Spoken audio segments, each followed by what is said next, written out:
direto para o Agri Tendências. Lá em Porto Alegre, Silmar César Miller, ao vivo. Bom dia, Silmar. Meu caro Otávio, muito bom dia. Bom dia aos amigos do canal Terra Viva, aos nossos produtores rurais de todo o Brasil. Vamos lá, quinta-feira, o que temos aí? Tavinho, destaque novamente para o petróleo nesta manhã de quinta-feira. O petróleo segue em alta. Nesse momento, subindo aqui perto de 1% em relação ao dia de ontem, na casa dos $103 o barril. Se situou acima dos $100, parece que não mostra disposição de cair abaixo disso. Tudo por conta da continuidade da indefinição com relação aos rumos das negociações entre Estados Unidos e o Irã. Não tem nada de concreto por enquanto. A possibilidade de uma reunião entre as duas partes em Islamabad, a capital do Paquistão, até agora não se materializou, portanto está tudo muito indefinido, o Estreito de Hormuz segue fechado, bloqueado lá, portanto sem fluxo de petróleo para o mercado internacional dessa região que é extremamente importante em termos de exportações, por isso o petróleo sobe, não tem outra situação. Então, petróleo com alta, repito, 0,9%, quase 1%, na verdade, $103 o barril nesta manhã de quinta-feira. No mercado financeiro, dólar em queda, 0,4%, cotação da moeda americana em R$ 4,95. Mercado de ações também com leve queda nesse momento, menos 0,2% o índice Bovespa na B3 em São Paulo. No mercado de commodities agrícolas, do lado positivo, estou vendo aqui trigo subindo na Bolsa de Chicago, 0,2%, milho está estável, café arábica em Nova York subindo bem, 1,5%, café robusta em Londres também com alta, 0,9%, açúcar bruto em Nova York também subindo, 0,4%, suco laranja também com alta, 2,6%, e o algodão também valorizado em 0,4%. Na contramão, soja caindo um pouco na Bolsa de Chicago, e ampla oferta global, a safra sul-americana é maior que o ano passado, inclusive aqui no Brasil, safra americana nova está indo bem em termos de plantio, está adiantado, inclusive tudo isso pesa sobre os preços da soja na Bolsa de Chicago, consequentemente afetando também os preços internos aqui no Brasil. Então, soja caindo em Chicago nesse momento, 0,2%. Arroz em casca em Chicago também com queda, 0,2%. Ainda no lado negativo, cacau em Nova York também caindo, 1,2%. E um tombo aqui, de certa forma inesperado, dos preços do boi gordo no mercado futuro da B3, em São Paulo, 2,1% nesse momento, R$ 342 a arroba. No mercado físico, nem tanto, o boi gordo até que mostrou uma alta na manhã de hoje, demais praças estão estabilizados, mas o mercado futuro antecipando aqui um comportamento diferente para frente. Isso aí é o comportamento hoje do contrato futuro de maio, ou seja, mês que vem, na B3 de São Paulo, sinalizando uma virada aqui. Você sabe se isso vai se materializar também no mercado físico, mas pelo que se vê aqui, o pessoal que está apostando no mercado futuro não está muito confiante aqui na continuidade da alta dos preços do boi, que até que subiram bem ultimamente aqui no mercado físico. Tavinho. E essa queda em São Paulo da arroba do boi, alguma explicação ou teoria, Silmar?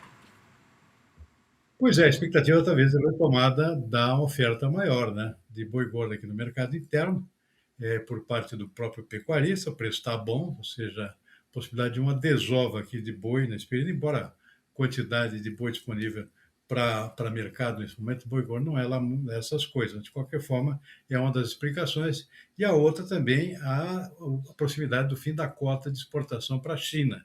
É bom lembrar que a China está com uma limitação de compras de carne bovina brasileira esse ano. Boa parte, praticamente mais da metade, já foi comercializada, já foi inclusive embarcada. Portanto, não tem muita coisa pela frente depois que a China impôs um limite de apenas 1.100.000 toneladas de importação de carne bovina brasileira, de outros países também. Lembrando que no ano passado o Brasil exportou quase 1.600.000 só para a China, 1.600.000 toneladas. Então tem uma limitação, isso faz com que haja essa pressão também, contribui para essa pressão nos preços do boi gordo nesse momento. Portanto, é bom ficar de olho. Então, vamos para outros assuntos, começando com a balança comercial brasileira, que registrou superávit de 877 milhões de dólares na terceira semana de abril, resultado do maior volume de exportações em relação às importações no período.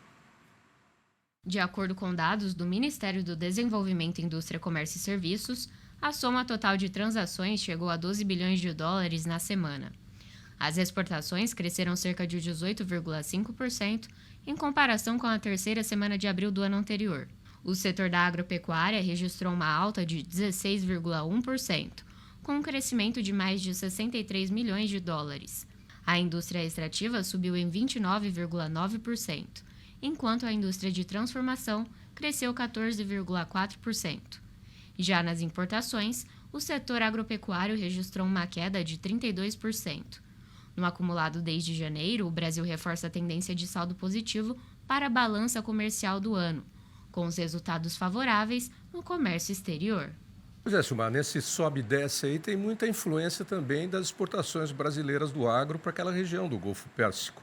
A manchete do UOL dá, inclusive, aí mais de 30% de queda nos fretes marítimos para aquela região do Brasil. Isso vai continuar influenciando caso o movimento não termine, né? Exatamente, sem dúvida nenhuma, as exportações para o Oriente Médio seguem complicadas, desempenho abaixo do ano passado, no mesmo período, pelo menos até o mês de março, foi quando começou essa, essa crise maior aqui no Oriente Médio, por conta dos ataques dos Estados Unidos contra o Irã. Agora, eu diria que o resultado, pelo menos das 3 primeiras semanas desse mês de abril, estão sendo majoritariamente ainda positivos para os produtos exportáveis do nosso agronegócio, maioria com crescimento em volume e também em receita. Vou citar aqui alguns exemplos. Soja, por exemplo, até agora com crescimento em volume de 11,5%, em relação ao mesmo período do ano passado, ou seja, 3 semanas desse mês de abril, com as 3 semanas de abril do ano passado. São 10,2 milhões de toneladas já embarcadas, ou seja, vamos ter um volume bastante expressivo quando fechar o mês. Milho, apesar de estar entre safra, também com volumes maiores do que o ano passado no mesmo período. Carne bovina, 153 mil toneladas já embarcadas nessas 3 primeiras semanas. Então, aí, se isso continuar nesse ritmo, vamos bater um recorde por mês aqui novamente. O crescimento é 5,8%. Estou falando aqui em volume embarcado já nas primeiras 3 semanas de abril. Frango, aves em geral, crescimento de 2,7%. Carne suína, mais 10% em relação ao mesmo período. Algodão, mesmo em entre safra, crescimento de 36% no volume já embarcado. As exceções aqui, em termos de volume, o açúcar, 20,6% abaixo, entre safra agora, de cana-de-açúcar. Café arábica tem crescimento em volume de 2,4%. Café em geral, na verdade, 2,4%, mas queda na receita. Preço mais baixo esse ano comparado com o ano passado, que a gente acompanhou. Portanto, aí a maioria aqui com desempenho positivo, está vendo tanto em volume, ou seja, boa aceitação no mercado internacional, mesmo com toda essa crise logística aqui que afeta especificamente a região do Oriente Médio, que é grande importadora, principalmente de carne de aves, por exemplo, e também de carne bovina. Receita total dos produtos agropecuários até agora, essas 3 primeiras semanas, um crescimento de 16% em relação ao mesmo período no ano passado. Então, o faturamento segue firme aqui, o setor puxando o conjunto todo aqui das exportações brasileiras nesse período, principalmente o mês vai fechar com um comportamento semelhante. Pois é, e confirmando aquilo que nós já vínhamos adiantando e conversando, inclusive, as exportações brasileiras de frutas registraram forte avanço no início desse ano agora, reforçando a relevância do setor no comércio exterior. De acordo com dados da Abra Frutas, os embarques cresceram cerca de 25% no primeiro trimestre deste ano, alcançando 351 milhões de dólares em receita. O desempenho evidencia a continuidade de um ciclo de expansão do setor nos últimos anos. Em 2025, o Brasil já havia registrado recorde nas exportações de frutas, com faturamento de mais de 1 bilhão de dólares. Entre os principais produtos exportados, destacam-se itens como manga, melão, uva e limão. A diversificação de destinos e a busca por novos parceiros comerciais também tem contribuído para sustentar o crescimento das vendas externas. Setor de frutas voando alto, hein, Silmar? Como sempre. Sem dúvida, deve novamente ultrapassar a casa de 1 bilhão de dólares esse ano. Esse desempenho inicial aqui está chamando muita atenção, Tavinho, porque não é época de exportação, por exemplo, de frutas do Nordeste, que têm um maior peso nas nossas exportações. Isso começa mais no segundo semestre. Mesmo assim, esse primeiro trimestre aqui com desempenho acima do normal para a época em que a predominância é de frutas da região sudeste, do sul do país. É o caso, por exemplo, do limão, aqui em São Paulo, que aliás está na lista aqui, nessa lista das nossas exportações principais de frutas.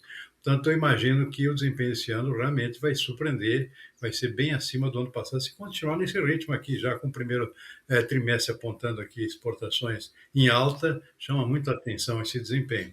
Então, possivelmente esse ano vamos ter um novo recorde, possivelmente novo na receita total das nossas exportações. A demanda está boa, a tendência do clima para a produção aqui, em princípio, no momento não está nada ruim, portanto, tudo indica que vamos ter fruta suficiente para exportar, frutas de boa qualidade, e claro, com essa predominância aqui de setores que assumiram a liderança na nossa pauta de exportações, que são principalmente as frutas frescas do Nordeste, puxado pela manga, pelo melão, e até pela uva também, lá da região de Petrolina e Juazeiro, norte da Bahia e sudoeste do Pernambuco, grande região produtora desse tipo de frutas tropicais para exportação também. Então, tendência de um bom ano novamente para nossas exportações de frutas.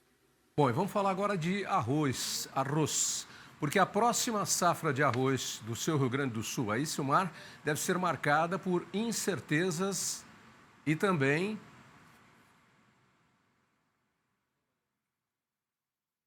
pressão financeira sobre os produtores, segundo a Federação das Associações dos Arrozeiros do Estado.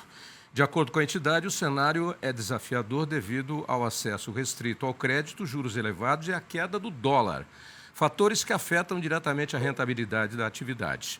O aumento do endividamento e os preços consideravelmente baixos podem levar à manutenção ou até à redução da área plantada de arroz na próxima temporada, e os produtores têm adotado uma postura mais cautelosa na comercialização, retendo parte da produção na espera de melhores preços. Outro fator que contribui para esse cenário é o ritmo mais lento da colheita atual. O setor do arroz aí segue enrolado, né, Silmar?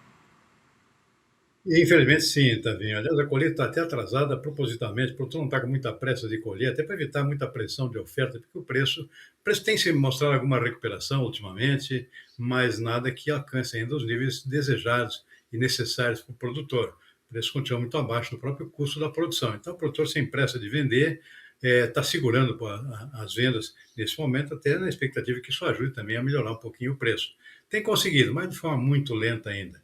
Então, a perspectiva para a próxima safra não é nada boa. A tendência é, no máximo, de manutenção da área, que já caiu nessa última safra, caiu muito, cerca de 10%, possivelmente até uma nova queda, se a situação não mudar, uma nova redução no plantio, consequentemente, na produção também da próxima safra brasileira. Lembrando que essa situação é mais crítica no Rio Grande do Sul, onde os custos de produção são maiores, porque a produção é totalmente irrigada, é de altíssima produtividade, as produções mais mecanizadas do país, é a do arroz gaúcho, garante a produção, não tem problema de seca, mas tem problema de preço, quando o consumo não cresce e a produção cresce como cresceu no ano passado, por exemplo.